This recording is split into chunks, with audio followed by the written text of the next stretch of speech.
Hey everybody, welcome back to Home Gym Hacks and Reviews. Today I will be reviewing a piece of equipment that I have wanted for nearly 15 years, the IM2000. Stay tuned.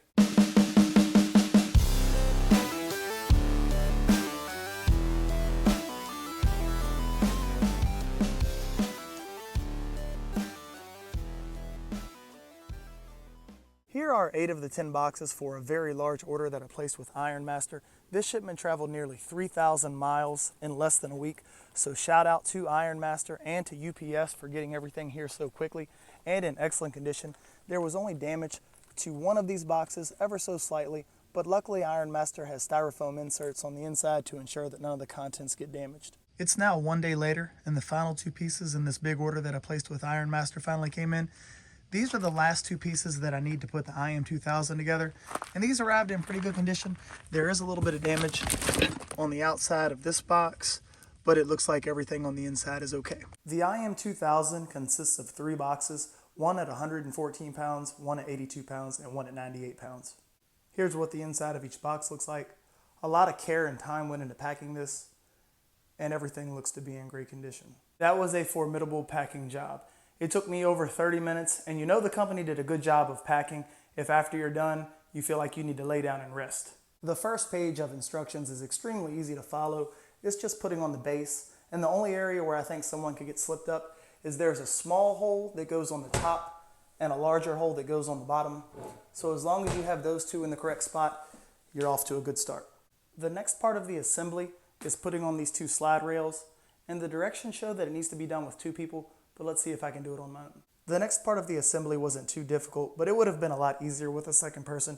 There is a bolt that goes into that hole and then connects the sliding tube to the base. Next up, you slide the safety stops and the spring down the sliding tube. And just to give you an inside look at the safety stop, there is a plastic bushing in there that travels along the sliding tube. Even though the directions call for 2 people to install the bar, I was able to do it by myself. First off, I put in that bolt so the bar wouldn't spin on me, and then I used my ladder to climb up and slide the bar down those slide rails. I just finished the frames assembly, and it was extremely easy to do, even by myself. And initially this was sliding decently well, but I thought it should be smoother. And then I sprayed some of that silicone spray on there, and that made all the difference in the world. This thing is quiet and smooth. The next part of the assembly is installing the plate holders. Now it comes with standard plate posts, which irritates me, so I went ahead and bought the Olympic adapter sleeves for like an extra $100, but I just think it makes the machine look better and the plates don't wobble when they're on there. Here is the final product, and I am very happy with the quality of this piece. And it was very easy to put together. I was able to do it by myself in less than 2 hours, and that's because the instructions were very straightforward and easy to follow. A lot of companies could take notes from Ironmaster when it comes to their assembly instructions. The IM2000 is basically a vertical Smith machine, which is my preference, and a high-low pulley system. What makes this cable system unique is you load the bar in order to use your cables. Here is the upper pulley and cable, which stores behind the frame of the machine when not in use. And there is the lower cable, which actually attaches to the upper cable when you're doing bicep curls and seated rows. When you're ready to do your pull downs, you just slide this piece into place, and then it locks in. And there is a wheel here, which allows it to move smoothly across the floor. And as you can see, it stores nicely against the frame of the machine. The machine sits far enough away from the wall, even when resting against the wall, to load these plate posts so that the plates won't hit the wall. When you're using the cable system, you need this bolt in place so that these safeties don't go into those holes. But when you're ready to use the Smith function of this, you remove the bolt ever so slightly, and now your Smith function will work. The frame is 11 gauge steel, and there are 38 lockout points spaced 1.7 inches apart. As I mentioned earlier, the Smith function of this machine is extremely smooth and quiet, and I am so glad the Ironmaster bar travels vertically as opposed to at an angle. It seems like most Smith machines nowadays have the angled guide rods. I've always preferred a vertical bar path, and I think that just goes back to how much I used to like using the old school Cybex Smith machine. When I go to remove my plates from the posts, I either need to step into the frame of the machine or I need to reach forward, which could tax my lower back a little bit. And you may have noticed that my face is coming close to these posts as I reach down for the 45s. So it would be nice if there was a tapered design. Of course, the drawback to that is you wouldn't be able to get as many plates on each post. So I'm gonna start with 245s and the flat press. I have my old school bench in place. This bar is a little bit thicker than the bar that's on my PowerTech Smith machine. The knurling is pretty passive. There is no power ring, but it would be nice to have one so I can line up my hands a little more easily. The lifting bar is 32 pounds and 36 pounds with the Olympic sleeve adapters. It is rated for 1,000 pounds. It is 1¼ inches in diameter. The grip width is 42 inches and the overall bar width is 73 inches. Also, the design of this Smith machine is unique because the locking mechanism faces away from me. Normally with Smith machines, you have pegs and you can see when the bar hooks onto the pegs. Here it's done blindly, but that's not that big of a deal because all of the holes are so close together that you're never very far away from locking out the bar. And if you do get in trouble, you got your safeties down there. I really like that the IM2000 has a lot of add-ons. I went ahead and got the band pegs, and as you can see, they're very nicely packed.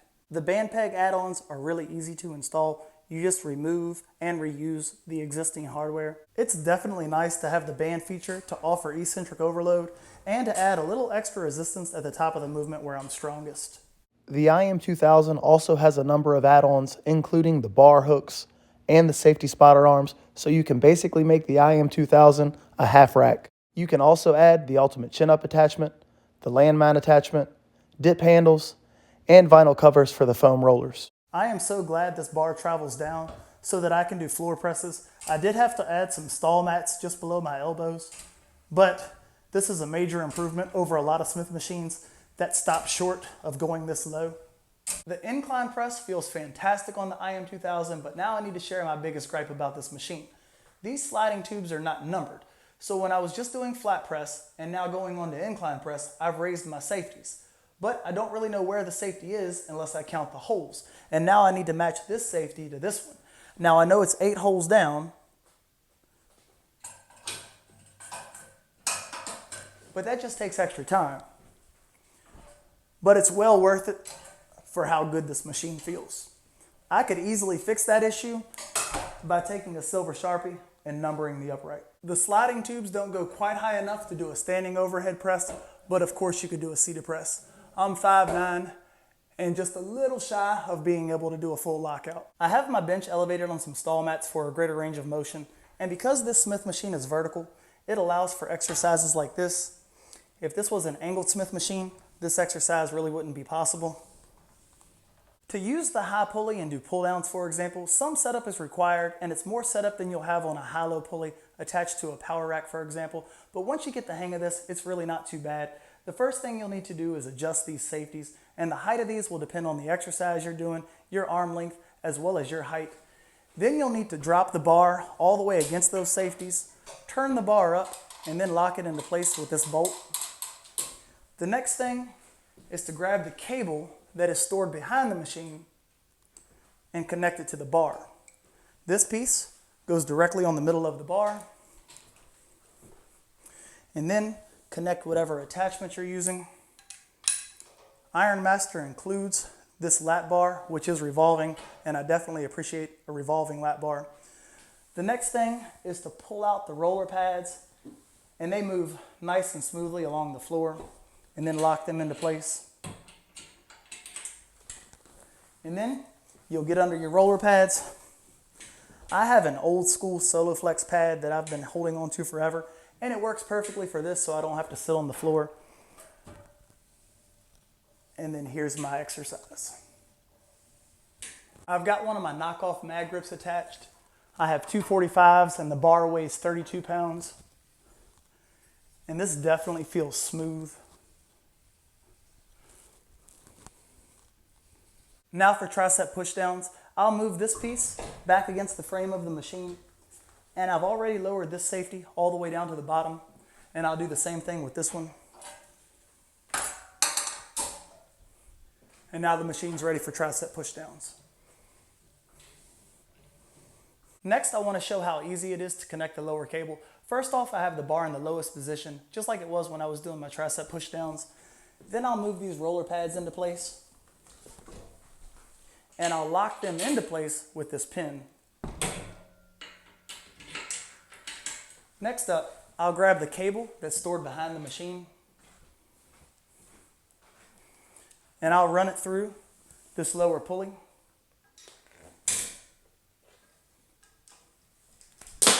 And connect it to that upper carabiner.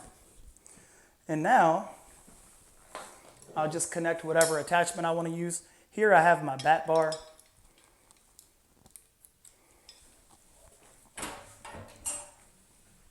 And now the machine is set up for bicep curls. Single arm exercises are another great option with the pulley system. The low pulley bar has these risers for you to place your feet against when you're doing seated rows. I had hoped this lower pulley would work for a belt squat, and it does work decently well because the pulley is low to the ground and because it sits far away from the machine. If it was like a low pulley that attaches to a power rack, most of the time those pulleys are a little bit too high and they're too far away from you. But here the line of drive is almost vertical. I did add a couple of stall mats just so that I could get a greater range of motion.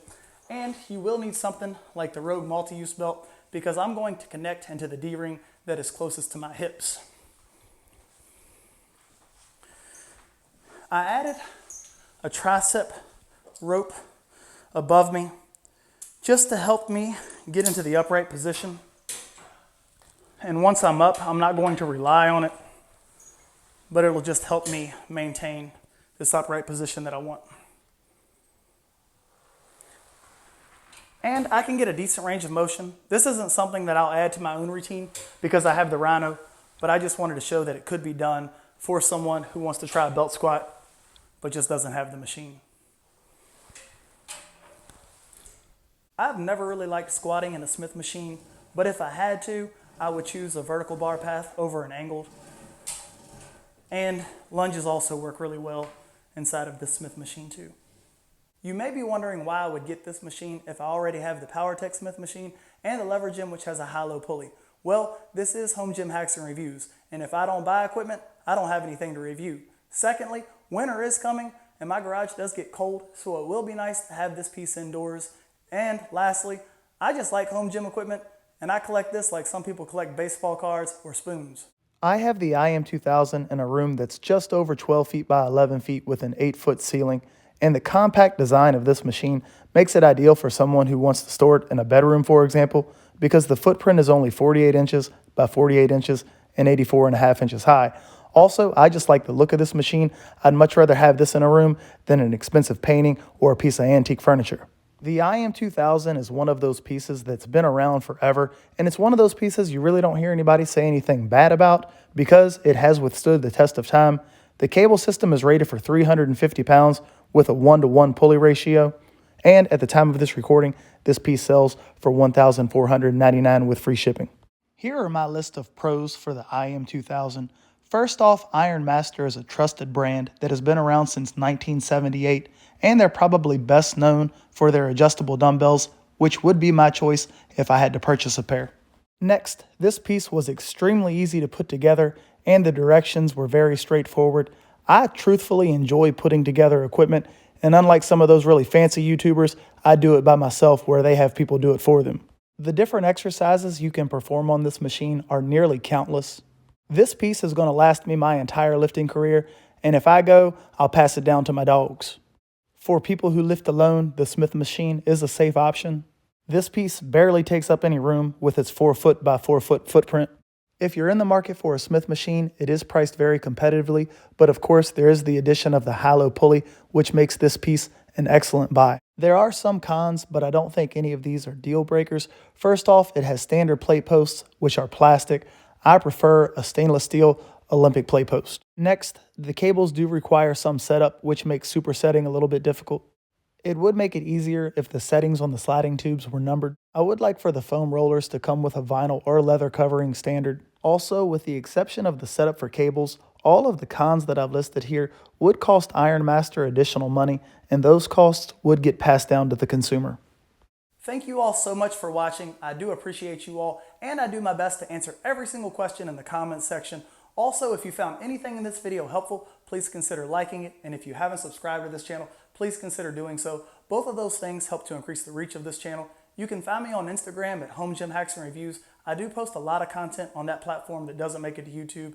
And lastly, I am now an Ironmaster affiliate, and if this video or any of my other videos have helped you, please consider using my affiliate links, as it does help to support this channel at no additional cost to you. To find those links, just go to the description in this video and click on my link tree, and that will take you there. Thanks so much, everyone. Take care.